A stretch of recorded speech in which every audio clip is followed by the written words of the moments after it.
అప్పుల బాధలు వెంటాడుతున్నాయా? అయితే 6 జేవిఆర్ వారి జాతిరత్నాలు ధరించండి. పవన్ కళ్యాణ్ గారు టు ప్లీజ్ స్పీక్. పోడియం లేకపోతే కొంచెం మాట్లాడడం కష్టం నాకు. అంటే ఎలా ఉందంటే నగ్నంగా ఉన్నట్టుంది పోడియం లేకపోతే. కొంచెం అందరూ మీరు దయచేసి వస్తే let me have an interaction. అంటే నా జీవితంలో మొట్టమొదటిసారిగా అంటే ఎప్పుడు చేశాను ఇంత, నాకు పొలిటికల్ ఇంటరాక్షన్ చేశాను కానీ మీడియా మిత్రులతోటి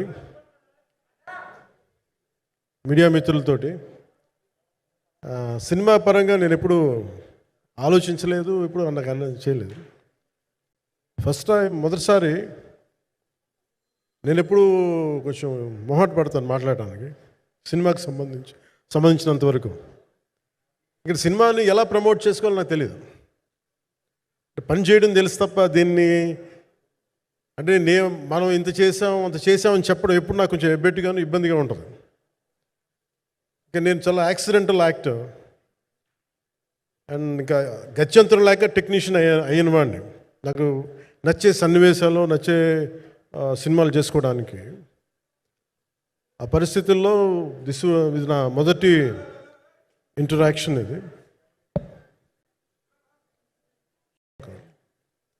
నా కూర్చోండి.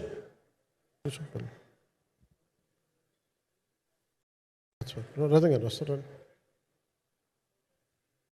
ఇదంతా చేయడానికి, మీడియా మాట్లాడడానికి ఇదేదో నాకు పొగరు అహంకారం ఏం కాదు. సినిమా గురించి నాకు చెప్పుకోవడం ఎబ్బెట్టుకోవడం, ఏం మాట్లాడాలో తెలియక, చెప్తే ఎక్కువైపోద్దా చెప్తే తక్కువ అయిపోద్దా అని. కానీ ఈ పర్టికులర్ ప్రెస్ మీట్ ఎందుకు పెట్టానంటే ఏం రత్నం గారి కోసం పెట్టాను. అంటే సినిమా బతకాలి అంటే ఈవినింగ్ ఆడియో ఫంక్షన్ పెట్టుకొని మళ్ళీ ప్రెస్ మీట్ దేనికంటే మళ్ళీ నాకు మీతో ఇంటరాక్ట్ అయ్యే అవసరం ఫంక్షన్ తర్వాత ఉండకపోవచ్చేమో అని చెప్పేసి అదొకటి మేజర్ ఒక ఇది కన్సర్న్. అదొకటి. అంటే రత్నం గారు అంటే ఈవినింగ్ చెప్దాం అనుకున్నా, బట్ స్టిల్ ఇప్పుడే చెప్పేస్తున్నాను ఈ మాట. త్రివిక్రమ్ గారు రాసిన ఒక డైలాగు అజ్ఞాతవాసిలో, ఒక చిన్నపాటి సౌకర్యం కోసం, ఇక్కడ మీరు కూర్చున్న ఒక చిన్నపాటి కుర్చీ కోసం ఒక యుద్ధమే చేయాల్సి వస్తుంది. అలాంటిది ఒక సినిమాని చేయడం అంటే ఎన్నిసార్లు మినీ యుద్ధాలు చేయాలి, ఆర్థికంగా కావచ్చు, క్రియేటివ్గా కావచ్చు, వీటన్నిటికీ సంబంధించి. అలాంటిది నేను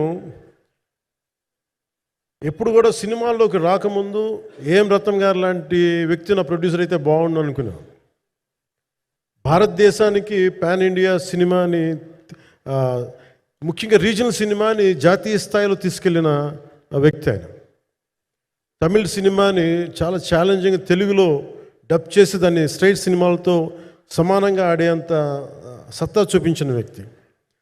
film industry creative ability, creative potentiality పెంచిన వ్యక్తి. ఈ సినిమా చాలా ఒడిదుడుకులు ఎదుర్కొంది, 2 కరోనా పరిస్థితులు ఎదుర్కొంది. అన్నిటికీ మధ్యలో సినిమా మన క్రియేటివ్గా కొంత ఇబ్బంది ఎదుర్కొంది. అల్టిమేట్ ఆబ్జెక్టివ్ సినిమా బాగా రావాలని, నేను ఎప్పుడు ఏం చేసినా సినిమా బాగా రావాలి అనుకుంటాను. ఈ సినిమాకి ప్రత్యేకించి ఆయన తపన చూసి నేను ముఖ్యంగా పొలిటికల్ ప్రాసెస్కి వెళ్ళిపోయిన తర్వాత, పాలిటిక్స్కి వెళ్ళిపోయిన తర్వాత, డైరెక్షన్ అని వీటికి దూరమై క్రియేటివ్ పార్టీకి దూరం అయిపోయిన తర్వాత, పాలిటిక్స్ నా ప్రైమరీ ఫోకస్ అయిపోయిన తర్వాత, మళ్ళీ దృష్టి పెట్టి సినిమా కావాలి మీరు చెయ్యాలని చెప్పి నా దగ్గరికి వచ్చి కోరుకున్నప్పుడు నేను ఎంత బెస్ట్ ఇవ్వగలను ఆ సినిమాకి అంత ఇచ్చాను. నేను అంటే నా బెస్ట్ ఇచ్చాను. అంటే నేను అంటే అన్నిటికంటే కూడా నేను ఇవ్వలేనిది టైం ఇవ్వలేను నేను. కానీ అలాంటి పరిస్థితుల్లో ఒక క్లైమాక్స్కి దాదాపు 57 రోజులు షూట్ చేయాల్సి వచ్చింది. మండు టెండ బాగా, ఇట్స్ కైండ్ ఆఫ్ మిడ్ మే అంటే చాలా పిచ్చి ఎండ అన్నమాట. అలాంటి ఎండల్లో చాలా కాలం తర్వాత నాకు మార్షల్ ఆర్ట్స్ నేను ఎప్పుడో నేర్చుకున్న మార్షల్ ఆర్ట్స్, ఒక ఎస్క్రీమా కానీ, ఊషు కానీ, నేను నేర్చుకున్న సెల్ఫ్ డిఫెన్స్ టెక్నిక్స్ కానీ, యుఎస్లో నేను ఒక వర్క్షాప్ చేసిన జీత్ కండో ఇవి కానీ, ఇవన్నీ ఈ సినిమాకి నాకు పనికి వచ్చినాయి. నాకు ఇవన్నీ వీళ్ళతో డిఫరెంట్ కొరియోగ్రాఫర్స్తో కూర్చొని, ప్రత్యేకించి క్లైమాక్స్ పార్ట్ ఇది అందరికీ ఇన్స్పైర్ చేసింది. మన స్థూలంగా చెప్పాలి అంటే, ఒక క్లుప్తంగా చెప్పాలి అంటే, ఈ సినిమాకి ఇదే ఆయువు పట్టింది. ఈ ఫస్ట్ పార్ట్కి ఎక్కడ కొల్లూరు నుంచి, మన కృష్ణానది తీరం కొల్లూరు, విజయవాడ సమీపంలో ఉన్న కొల్లూరు ప్రాంతం నుంచి దొరికిన ఒక కోహినూరు వజ్రం నుంచి అది ఎటు మన గోల్కొండ రాజుల దాకా వచ్చింది, మన హైదరాబాద్ సుల్తాన్ల దాకా ఎలా వచ్చింది, దీని ట్రావెల్ ఇటు వెళ్ళింది. ఇవన్నీ జరిగినప్పుడు దీని నేపథ్యంలో జరిగే కథ ఇది. ముఖ్యంగా ఈ ఫౌండేషనల్ వర్క్ చేసిన వ్యక్తి క్రిష్ జాగర్లమూడి గారు చాలా హై కాన్సెప్ట్తో పట్టుకొచ్చారు దీన్ని. ఆయనను రత్నం గారు నా దగ్గరికి వచ్చినప్పుడు చాలా బాగా నచ్చి వెంటనే చేశాను. చేసిన తర్వాత ఒక్కొక్కటి కరోనా నిజంగా ఇంపాక్ట్ వచ్చింది. అంటే ఎలా ఉండదంటే, ఎంత హార్డ్గా ఉండదంటే ఇండస్ట్రీ, అది ఎవరిని తప్పుపట్టలేము. ఒకప్పుడు ఆయన వెంట చుట్టిన నిర్మాతలు, ఆయన వెంట తిరిగిన డిస్ట్రిబ్యూటర్స్, హీరోస్, అందరికి అలాంటి వాళ్ళకి ఒక నిర్మాతగా ఆయన తపన పడుతుంటే నాకు అంటే ఆయన కోసం ఖుషి తీస్తున్నప్పుడు కానీ ఆయనతోటి ఎంత సౌకర్యం ఇచ్చారంటే, అసలు మాకు 1 month ముందు ప్రీ ప్రొడక్షన్ అయిపోయి నాకు అంత సౌకర్యాన్ని ఇచ్చారు. నేను కంపోజ్ చేసిన యాక్షన్ సీక్వెన్సెస్ కానీ, ఫైట్స్ కానీ, ఖుషీకి నాకు ఆల్రెడీ ఒక 1 month 1.5 month థియేటర్ నాకు ఇచ్చేసి, మన సురేష్ ఎఫెక్ట్స్ థియేటర్ మొత్తం ఇచ్చి నాకు అంత లగ్జరీ ఇచ్చిన వ్యక్తి ఆయన నలిగిపోతుంటే నాకు నిజంగా చాలా బాధేస్తుంది. ఒకసారి it is not about money, it's not about success, it's about standing by whom you trust, who stood for the people and who stood for the industry. నాకు ఎందుకు ఇది మీతో పంచుకోవాలనిపించింది. సినిమా ఎంత విజయం ఇది నాకు నిజంగా తెలియదు, ఎందుకంటే నేను ఇట్లా అనుకోవచ్చు, ఇంకోలా కానీ ఒక్కటి మటుకు చాలా సిన్సియర్గా చెప్పగలను. Krish came out with very good concept, చాలా హై కాన్సెప్ట్ పట్టుకొచ్చారు. కొంత వ్యక్తిగత కారణాలు, కొన్ని ప్రొఫెషనల్ కారణాలు ఆయన ప్రాజెక్టుకి బయటికి వెళ్ళినా కానీ, దీన్ని ఫౌండేషనల్ వర్క్ చేసిన క్రిష్ గారికి మనస్ఫూర్తిగా నా హృదయపూర్వక ధన్యవాదాలు తెలియజేస్తాను మా అందరి తరఫున. అలాగే తర్వాత స్టెప్ ఇన్ అయింది మన జ్యోతికృష్ణ గారు. ఖుషి సినిమా చేస్తున్నప్పుడు అప్పుడే లండన్ ఈ ఫిల్మ్ మేకింగ్ కోర్స్ చేసి మన డైరెక్షన్లో ఇన్స్టిట్యూట్ అంతేనా డైరెక్షన్ ఫిల్మ్ మేకింగ్ కోర్స్ చేసి అప్పుడే గ్రాడ్యుయేట్ అయ్యి వచ్చి అప్పటి నుంచి ఉన్నప్పుడు బట్ యాక్చువల్ తనతో మాట్లాడుతుంటే మోస్ట్ సెన్సిబుల్ డైరెక్టర్ అనిపించారు. ఈ ఒక టైంలో ఏమనిపించిందంటే, బయట ఉన్న మాటలు కానీ అసలు సినిమా వస్తుందా లేదా బయటికి అని ఉండేది. కానీ మాకు ఎప్పటికప్పుడు నీరసం పడిపోయినప్పుడల్లా, నాకు నీరసం వచ్చేసేది. సినిమా అవుద్దా అవ్వదా అనుకున్నప్పుడల్లా దీనికి ప్రాణవాయువునిచ్చిన వ్యక్తి కీరవాణి గారు. ప్రతిసారి నేను వర్క్ చేసి, నేను ఎందుకంటే సినిమా చివరిదాకా నేను నమ్మను. ఎప్పుడు నేను ఒక సినిమాని నేనేం నమ్ముతాను, చిన్నప్పటి నుంచి వెరీ ఫార్మేటివ్ ఇయర్స్లో నుంచి కూడా ఒక మంచి సినిమా గురించి నువ్వు మాట్లాడక్కర్లా, రిలీజ్ అయితే బాగలేకపోతే ఎలాగ మాట్లాడక్కర్లా. అందుకే నేను ఎప్పుడు సినిమా క్వాలిటీ మీద దృష్టి పెడతాను తప్ప ఇంక మిగతా వాటి మీద మాట్లాడను. అందుకే నాకు ఎప్పుడు ఈ మాట్లాడటం అనే దాని మీద ఎప్పుడు దృష్టి పెట్టలేం. కానీ ఫస్ట్ టైం ఈ సినిమాకి చాలా అవసరం అనిపించింది. ఎందుకంటే ఒక నిర్మాతలు కనుమరుగవుతున్న ఈ సమయంలో ఒక బలమైన సినిమా తీసి ఒడిదుడుకుల్ని తట్టుకోగలిగి ఒక నిర్మాత కనుమరుగవ్వకూడదు. ఆయన పక్కన ఏది ఉండాలని, అండగా ఉండాలని చెప్పేసి నేను అన్నీ వదిలి, ఇంత బిజీ షెడ్యూల్స్ అన్నీ వదిలేసి, ఒకవైపు నన్ను నా ప్రత్యర్థులు తిడుతున్నా కానీ, సినిమాలకి వెళ్ళిపోయిన తిడుతున్నా కానీ, ఇదేంటంటే నాకు అన్నం పెట్టింది ఇది నాకు నా సినిమా పరిశ్రమ. అంటే ఇక్కడున్న మిత్రులందరూ కూడా చాలామందికి నేను ఇండివిజువల్ ఇంటర్వ్యూస్ ఇచ్చాను. నేను చాలాసార్లు నాగేంద్ర కానీ మీరు కానీ చాలామందికి, వీళ్ళందరికీ చాలామందికి నేను వ్యక్తిగతంగా తెలుసు. కాకపోతే నాకు సినిమా అంటే నేను సినిమా గురించి ఎక్కువ చెప్పలేక ఎక్కువ మాట్లాడలేను. కానీ బట్ నాకు నిజంగా సినిమా మీద అపారమైన గౌరవం, సినిమా మీద అపారమైన ఆసక్తి, నాకు ప్రాణవాయువు అది. Story telling is a necessity for all each and every individual. So cinema అది మనకి కల్పిస్తుంది, సినిమా మనకి అలాంటి. కానీ ఈ సినిమా ప్రత్యేకించి చాలా ఛాలెంజింగ్ సర్కమ్స్టాన్సెస్లో, చాలా ఒడిదుడుకుల్లో, యాడ్వర్స్ కండిషన్స్లో కూడా మనస్ఫూర్తిగా దీన్ని ముందుకు తీసుకెళ్ళి, ఆర్థిక ఇబ్బందులు ఎన్ని వచ్చినా కానీ, అంటే నాకు పొలిటికల్గా పేరుండొచ్చు, దేశవ్యాప్తంగా నేను తెలిసి ఉండొచ్చేమో, కానీ సినిమా పరంగా వచ్చేటప్పుడు నేను చాలా హీరోస్తో కంపేర్ చేస్తే వాళ్ళందరికంటే చాలా తక్కువ నేను. సో దానికి ఉండే ఇబ్బందులు దానికి ఉంటాయి. మిగతా వాళ్ళకి బిజినెస్ అయినందుకు నాకు బిజినెస్ అవ్వదు, వాళ్ళకి వచ్చినందుకు నాకు రాకపోవచ్చు. ఎందుకంటే నా దృష్టి, నా కాంపిటేటివ్నెస్ ఎప్పుడు నేను సినిమాల మీద పెట్టలేదు. నేను ఇప్పుడు సొసైటీ, పొలిటికల్ ప్రాసెస్ పెట్టాను, కానీ ఎప్పుడు సినిమా మీద నేను ఎంత ఉండాలనేది నేను ఎప్పుడు పెట్టలేదు. నేను ఎప్పుడు చాలాసార్లు మన నాగేంద్ర కానీ మిగతా మన సూపర్ హిట్ మన కీర్తిశేషులు బిఆర్ రాజు గారు చనిపోయారు ఇంటర్వ్యూస్లో కూడా ఉంటుంది. ఈ చిత్ర పరిశ్రమ చాలామంది హీరోస్ ఉంటారు, వాళ్ళలో నేను వన్ ఆఫ్ ది హీరో అంతే.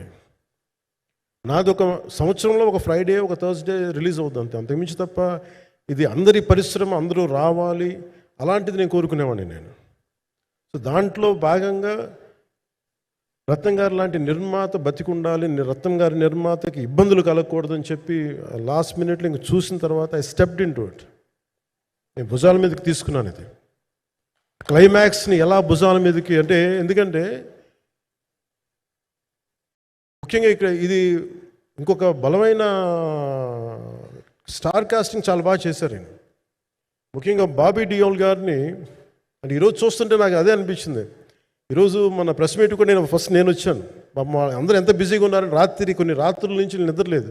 మన మనోజ్ పరమహంస గారికి కానీ, రత్నం గారికి కానీ, జ్యోతి గారికి కానీ, పాపం ఈ సినిమా ప్రమోషన్ సింగిల్ హ్యాండెడ్గా పాపం నిధి అగర్వాల్ భుజాల మీద వేసుకొని నాకే బాధ అనిపించింది.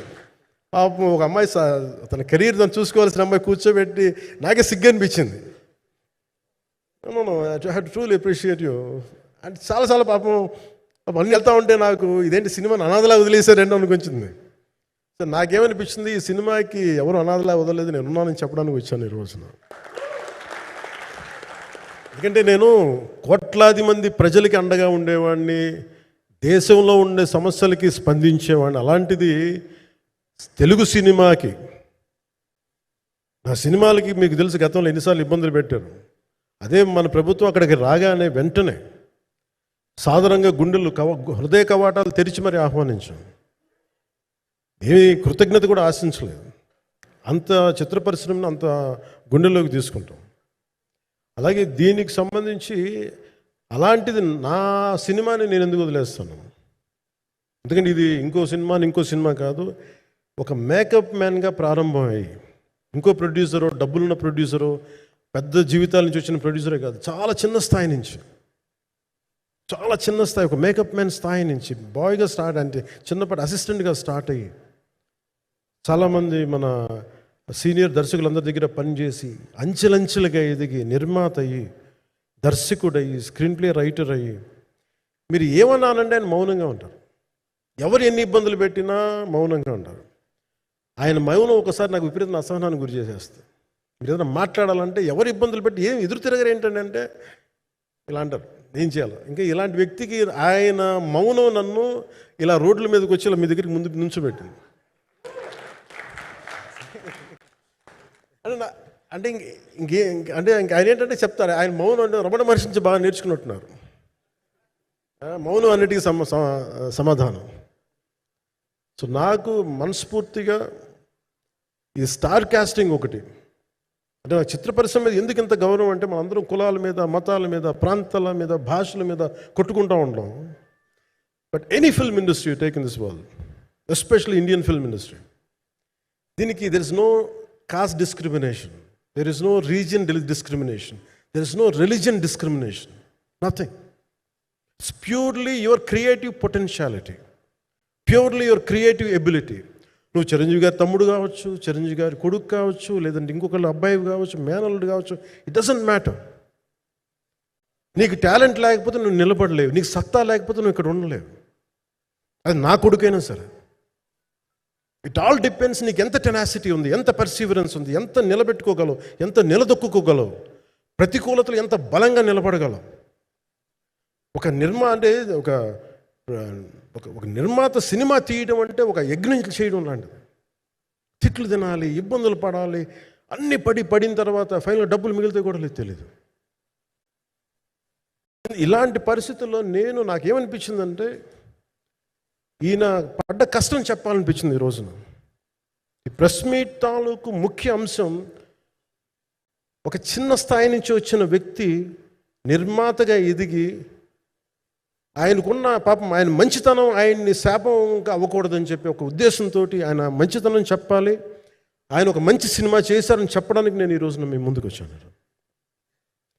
ఎందుకంటే నేనేం నమ్ముతానంటే సినిమా బాగుంటే ఎలాగో చూస్తారు, దీని గురించి చెప్పక్కర్లేదు. సినిమా బాగాలేకపోతే ఎలాగో చూడరు, మీరు ఎంత పబ్లిసిటీలు చేయండి ఇవన్నీ అనుకోండి. అందుకే నేను పెద్ద ఎక్కువ మాట్లాడక ప్రయత్నం చేయను. కానీ ఈ పర్టికులర్ రోజు మటుకు, ప్రత్యేక ఈ రోజు మటుకు ఆయన పడ్డ కష్టం ఈ సినిమాకి, అలాగే ఒక్కొక్క కాస్టింగ్ ఆయన చేసింది, దీనికి నేను క్రిష్ గారిని కూడా చాలా మనస్ఫూర్తిగా అభినందిస్తున్నాను. ఎందుకంటే ఆయన కూర్చున్నప్పుడు ఎంతమందిని పెట్టాం, ఒక ఔరంగజేబ్గా మిగతా నటులు ఒకళ్ళిద్దరు యాక్టర్స్ని పెట్టి కూడా ఒకళ్ళ చేత యాక్ట్ చేయించాం ఒకళ్ళ చేత. కానీ Bobby Deol so apt for Aurangzeb, ఎంత కన్విక్షన్తో చేశాను. అప్పటికి ఆయనకి ఇంకా ఆయన చేసిన హిందీ సినిమాలు కూడా రాలేదు ఇంకా ఆయనకి. ఎంత కన్విక్షన్తో చేశారంటే నాకు నిజంగా ఆయనతో యాక్ట్ చేయడం చాలా ఆనందాన్ని ఇచ్చింది. సో అలాంటి బాబీ డియోల్ గారిని మొత్తం pan India, Manoj Paramahamsa was roped in last. ఇంకా సినిమా ఎట్లా మనం అయిపోవాలి, నేను పాలిటిక్స్కి వెళ్ళిపోయిన తర్వాత డిప్యూటీ సీఎం బాధ్యతలు తీసుకున్న తర్వాత అందరికీ అయిపోయింది, ఇంకా సినిమాలు చేయలేడు ఇతను, ఎలా చేస్తాడంటే నాకు తెలుసు కష్టం అని. నేను ఎలా చేశాను ఈ సినిమా అంటే పొద్దున్న 2 గంటలు చేసామని, బ్రేక్ఫాస్ట్ టైము లేదంటే నా ఎక్సర్సైజ్ టైంని కొంచెం మిడ్ నైట్గో లేదంటే ఎర్లీ మార్నింగ్ 4 గంటలు పెట్టుకొని ఆ 2 గంటలు ఏమి దొరుకుద్దో ఆ 2 గంటలు ఇస్తే జ్యోతి, మనోజ్ గారు, మన రత్నం గారు వీళ్ళు కూర్చొని ప్లాన్ చేసి, అది కూడా నా ఆఫీస్కి, నా పార్టీ ఆఫీస్కి కూతవేటు దూరంలో ఉన్న ఒక మా స్నేహితులు ఒక వాళ్ళ గోడౌన్ ఉంటే అక్కడ కూర్చొని షూట్ చేసాం. ఎంత మండుటెండంటే అసలు దాంట్లో కూర్చొని మ్యాట్ వర్క్ చేసి మీరు ఫైనల్ రిజల్ట్స్ చూస్తే ఇది ఇక్కడ చేశారంటే అంత ఆశ్చర్యం అనిపిస్తుంది. And hats off to Manoj Paramahamsa garu. And ఈ సీన్స్ అన్నిటికీ ప్రీ విజువలైజేషన్, ప్రతి సీన్ చేయబోయే ముందు అసలు నాకు ఏమనిపించిందంటే సినిమా చేయగలమా లేదనని పరిస్థితుల్లో జ్యోతికృష్ణ గారు ముందుకు వచ్చి నాతో మాటలు నేను చెప్పలేదని, ఇది ఇలా చేస్తాం అలా చేస్తాం ఏం చెప్పలా, ఏమి చేయబోతున్నాడో ఎవ్రీథింగ్ వాజ్ ప్రీ విజువలైజ్డ్. ఈ సీన్ ఇలా ఉండబోతుంది, ఈ చేయబోయే సీన్ ఇలా ఉన్నది. నాకు దాని మీద ఆత్మవిశ్వాసం కలిగింది. నాకు లేదు, ఒక సత్తా ఉన్న దర్శకుడు, తెలుగు చిత్ర పరిశ్రమకి సైజ్ తీయగలిగేవాడు, మంచి సాలిడ్ ఎడిటింగ్ సెన్స్ ఉన్నవాడు, మ్యూజికల్ సెన్స్ ఉన్నవాడు. అలాంటి వ్యక్తికి మనోజ్ పరమహంస గారు తోడారు. వీళ్ళిద్దరు కాంబినేషన్లో రత్నం గారి అనుభవంతో ఈ రోజున ఒక మంచి ప్రోడక్ట్ అయితే తీసుకొచ్చాం. ఇది ఎలా ఉంటుంది, ఎలా ఉండబోతుంది, ఎంత హిట్ అవుతుంది అనేది ఇది సంపూర్ణంగా ప్రజల చేతిలోనే ఉంటుంది. అది ఏ స్థాయిలో ఇది ఉంటుంది అనేది అది ప్రజలు చెప్పాల్సింది తప్ప ఇది నేను చెప్పుకునేది కాదు.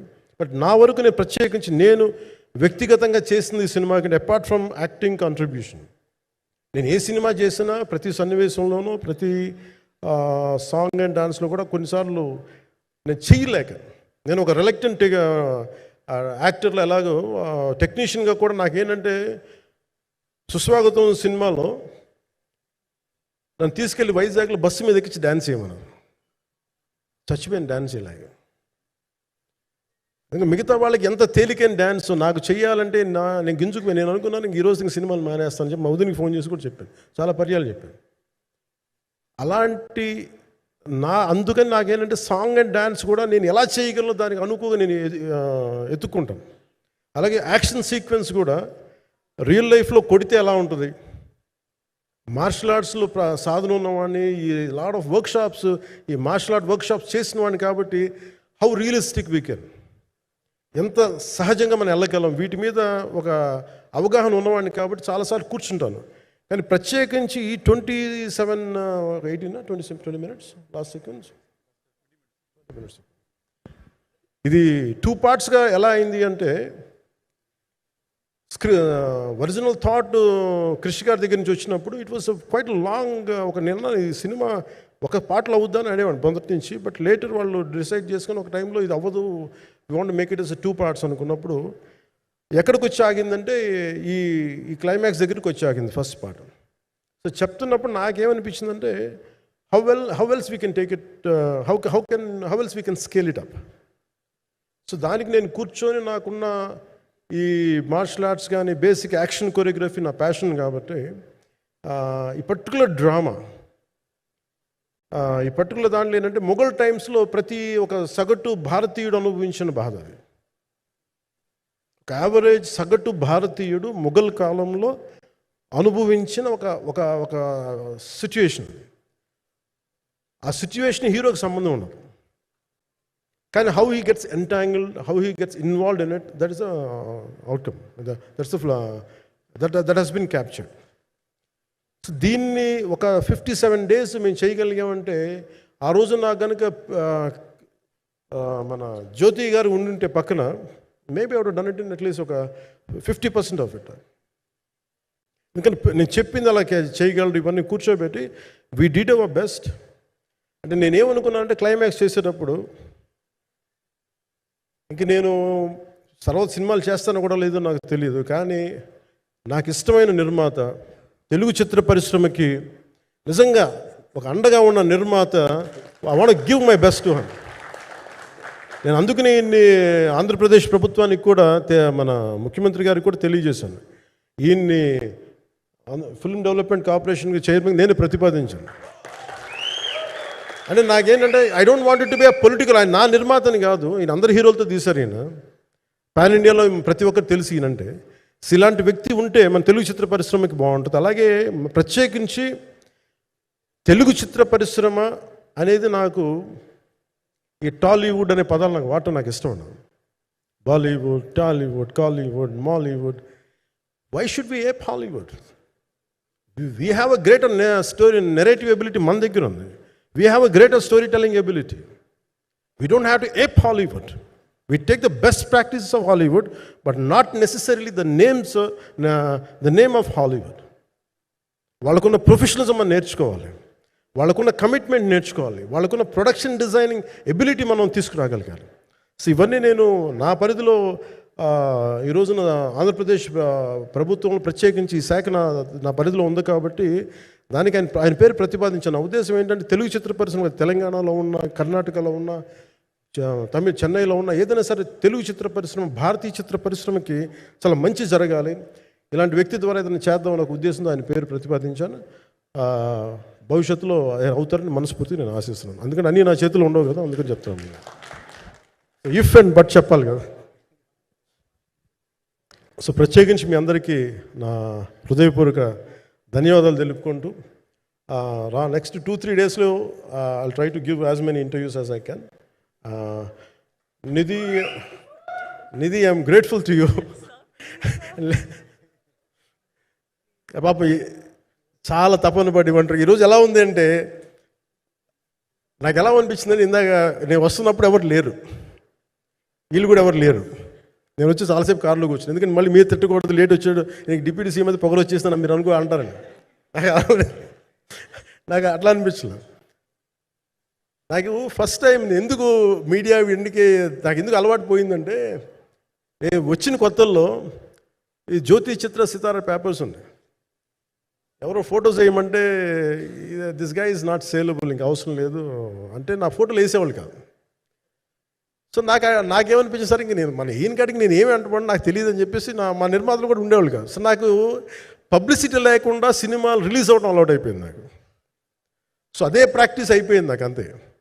మళ్ళీ కూర్చోబెట్టి మీరు ఏం మాట్లాడతారు, మళ్ళీ అది ఇటు తిరిగి వస్తుందని చెప్పేసి మిగతా అంత నాట్ టాకెటివ్. మీరు సినిమా పొలిటికల్ ప్రాసెస్కి వచ్చేటప్పుడు నేను ఏదైనా మాట్లాడగలను, కానీ సినిమా వచ్చేటప్పటికి చాలా చాలా ఒత్తిడి తీసుకోవాల్సి వస్తుంది. అంటే ఎంత కథ చెప్పాలి, ఎంత కథ చెప్పకూడదు, ఈ మాట అద్భుతంగా ఉందంటే ఏం అద్భుతంగా ఉందని మళ్ళీ తిడతారు. తర్వాత 100 ఆలోచనలతోటి స్లో డౌన్ అయిపోతాను. బట్ కానీ నాకు మనస్ఫూర్తిగా ఈ సినిమా ఐ హోప్ వచ్చిన ప్రతి ప్రేక్షకులందరికీ కూడా ఒక మంచి అనుభూతిని ఇస్తాను. నేను మనస్ఫూర్తిగా నమ్ముతున్నాను. ఖచ్చితంగా అలాంటి అనుభూతిని ఇస్తుంది. మీరు థియేటర్లోంచి బయటికి వెళ్ళేటప్పుడు మటుకు will go with a very ఒక ఎనర్జెటిక్ ఫీల్తో వెళ్తాయి. అంతవరకు చెప్పగలను నేను. ఎందుకంటే నేనే నమ్ముతాను, సినిమాకి వెళ్ళేటప్పుడు సినిమా ఒక స్టోరీ చెప్పినప్పుడు నా జీవితంలో చిన్నపాటి ప్రభావం చూపించాలి. అలాంటి ప్రభావం, అలాంటి ఎనర్జీ ఇచ్చే సినిమా అవుతుందని మనస్ఫూర్తిగా నేను ఆశిస్తూ మీ అందరికీ ప్రత్యేకించి మీ అందరికీ పేరు పేరున ధన్యవాదాలు తెలియజేస్తున్నాను. ఇంకా మాట్లాడాలని ఉంది కానీ సాయంత్రం ఈవెంట్ ఉంది కాబట్టి. సో ఇంకొక మారు నేను చెప్తాను ఎందుకు ఈ పర్టికులర్ ప్రెస్ మీట్ అంటే, I want to tell you I'm grateful to each one of you. I'm grateful to you. Thank you for standing by us. Thank you very much.